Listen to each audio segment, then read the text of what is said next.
My name is Gonzalo and I'm applying for songwriting at BIM. Today I'll be talking a little bit about music theory and some basic concepts. I will start off with the circle of fifths. The circle of fifths is the circle used for... It was created with the purpose of helping composers and just making it easier to understand some things about music and music theory in general. Um, to define it a little bit, it's the relationship that exists among the 12 tones of the chromatic scale, their corresponding key signatures, and the associated major and minor keys. The reason why the fifth was used is because the fifth is the closest and most consonant non-octave interval. So I'll show you here the circle of fifths, and as you can see, we have a C, then we have a G, a D, an A, an E, a B, F sharp, D flat, an A flat, an E flat, B flat, and an F. Why? The reason why they're displayed like this is because they're organized between fifths and it goes clockwise. So the C, we have the C and then we have the G, and the G is the fifth of the C. Then we have the D, which is the fifth of the G. We have an A, which is the fifth of the D, and so on and so forth. That way we get the circle of fifths. Talking about key signature. Using the circle of fifths, it becomes a little bit more easy.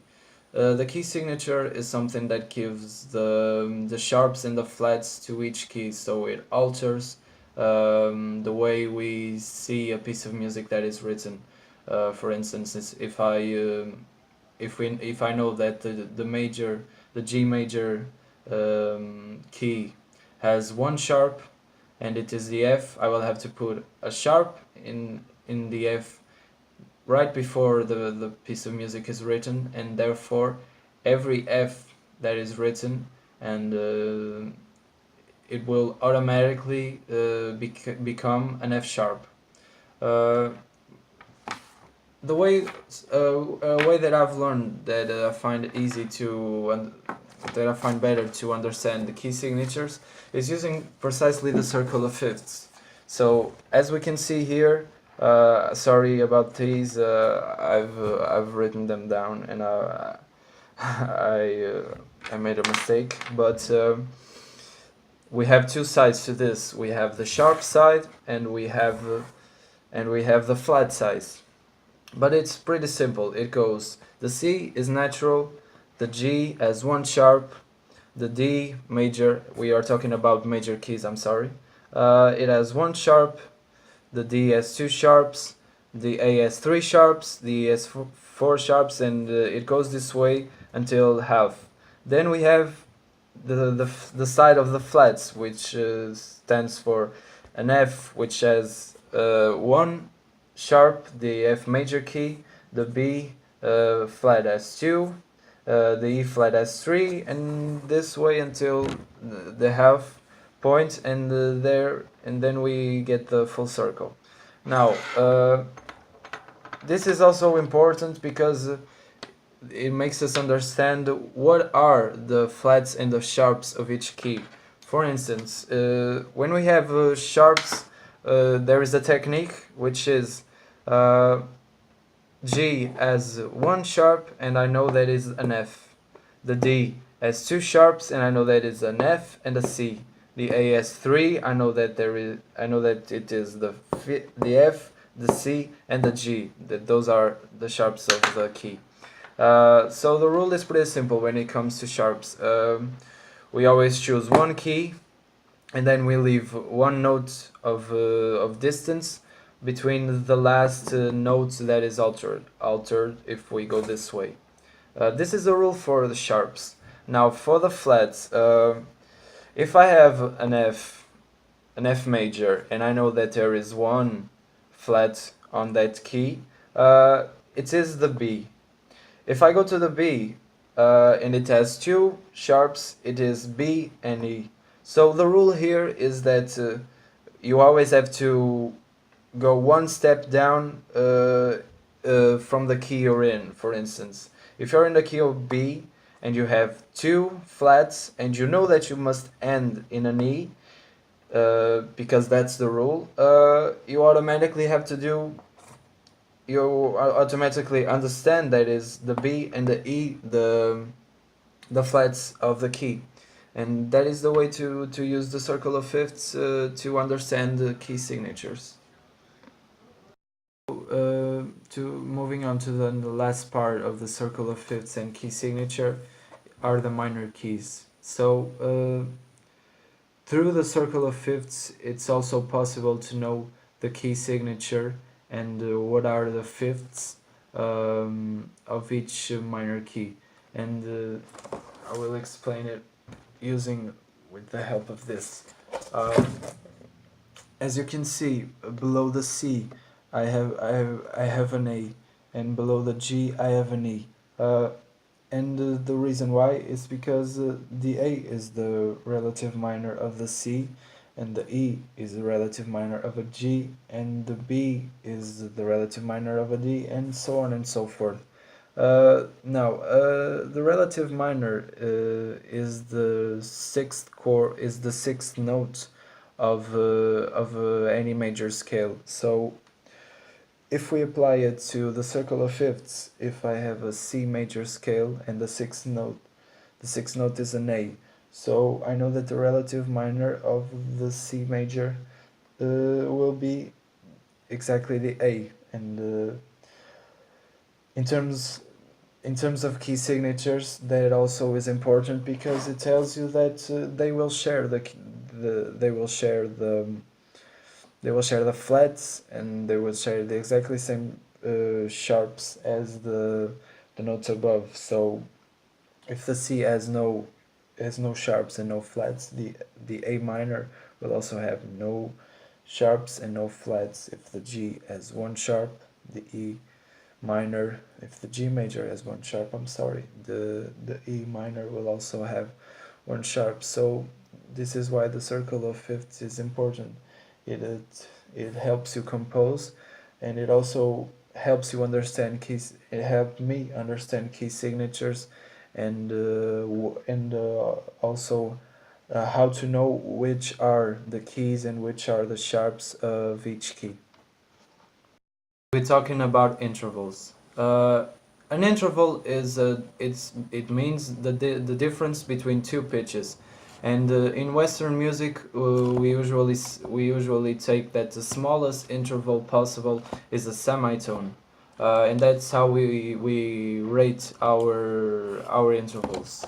So as you can see, if we go from a C to a C sharp, it has one semitone. There is one semitone of difference between these two notes, so we call it a minor second. If we go from a C to a D, it has two semitones of difference, so we call it a major second. If we go from a C to a D sharp, we have three semitones of difference, so we call it a minor third.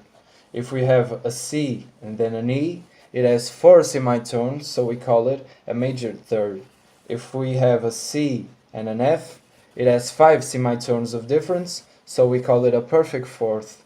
If we have a C and we go to the F sharp, we have six semitones, which means it is a flat fifth. If we have the C and we go to the G, it has seven semitones of difference, so we call it a perfect fifth. Now, if we go down here and we have the C and the G sharp, and we have eight semitones, we call it a minor sixth. Now, here below, if we have a C and we go to the A, we have nine semitones of difference, we call it a major sixth. If we have a C, then we have an A sharp, we have 10 semitones of difference, so we call it a minor seventh. I'm sorry for the major, it was a mistake. If we go from the C to the B, we have a major seventh because it has 11 semitones of difference.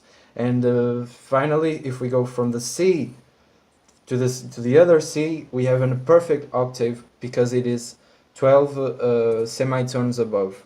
Now, the C to the C, it also can be a perfect unison if instead of the 12 semitones of difference, there is none semitones of difference. Now, if we're talking about a C that is here and a C that is in the same level, it is a perfect unison. If we're talking about the one that is an octave above, it is a perfect octave. Talking about scales now, I will use two examples for the major scale and the minor scale. For the major scale, I will use the example of C. And C, the major scale of C is this one. As you can see, the intervals are these. Between the C and the D, there goes a full tone of difference. Between the D and the E, there goes one full tone. Between the E and the F, it goes half a tone. From the F to the G, it goes one full tone. From the G to the A, it goes one full tone. To the A to the B goes one. To the B, from the B to the C, it goes half a full tone. So this pattern of intervals can be used and applied in every major scale. Now, from here we can also take something. The sixth note of any major scale, it's called the relative minor, and we can use this note to know what the key of that note will be in terms of minor scales. For instance, the key in the major scale of C, the relative minor, it's the A. So we know that the minor scale in A will have exactly the same flats and sharps in its key than the C, and because the C is full of flats and sharps, so will the A. So here it is, the minor scale in A. From A to B we have one full tone. From B to C we have half a tone. From C to D we have a full tone. From D to E we have one full tone. From E to F we have half a full tone.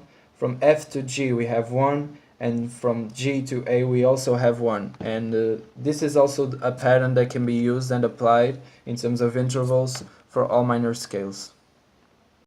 Okay, so now I will be talking about three other scales. To start off, we have the harmonic scale in C, which, as you can see from the intervals, it's very similar to the minor scale, but the only difference is that in the seventh position the B is not flattened, or the A is not sharpened, as you prefer, and instead we have a natural B, and that gives this interval a 1.5 distance between the two notes. That's the only difference in the harmonic scale to the minor scale, and this is the pattern for the harmonic scale. Now, going down to the major pentatonic in C, it's very similar to the major scale with two differences. We cut out the half tones, and what that makes us do is instead of going from a E to a F, we go straight from the E to the G, which gives this interval a 1.5 distance between the two notes. This also happens instead in the B and the C. Instead of finishing the scale in the C, we're going to finish it in D, and it gives also this interval of 1.5 separation between the two. Now, in the minor pentatonic, the rule is similar. We have a minor scale, only we cut out the second and the sixth intervals in the scale, and instead of going from C to D, we go from a C to an E, which gives it a 1.5 separation, tone separation between the two notes, and instead of going from a G to a A flat, we go from the G to the C flat, which also gives it a 1.5 tone separation between the two notes, and that's it for the scales. Parts. One of the ways we apply rhythm in music theory is through tempo. And tempo is measured in BPMs, which stands for beats per minute. For example, if someone says that if a particular song is being played at 120 BPMs, that means that within a minute there will be 120 beats. Now, the beat is something that changes depending on the time signature you're on. For example, if if the time signature of a song is a 4/4, it means that each beat will stand for a quarter note. If the song is in a 2/2, it means that each beat will stand for a half note. So the beat is something that is not stable, and it varies depending on the time signature the song is being played at. About note value. Note value is something that is related to rhythm, and it tells you for how long is a note playing or for how long there is silence. So here we have some examples of figures that stand for note value. Here we have a whole note and a whole rest. These two go on for 4 beats.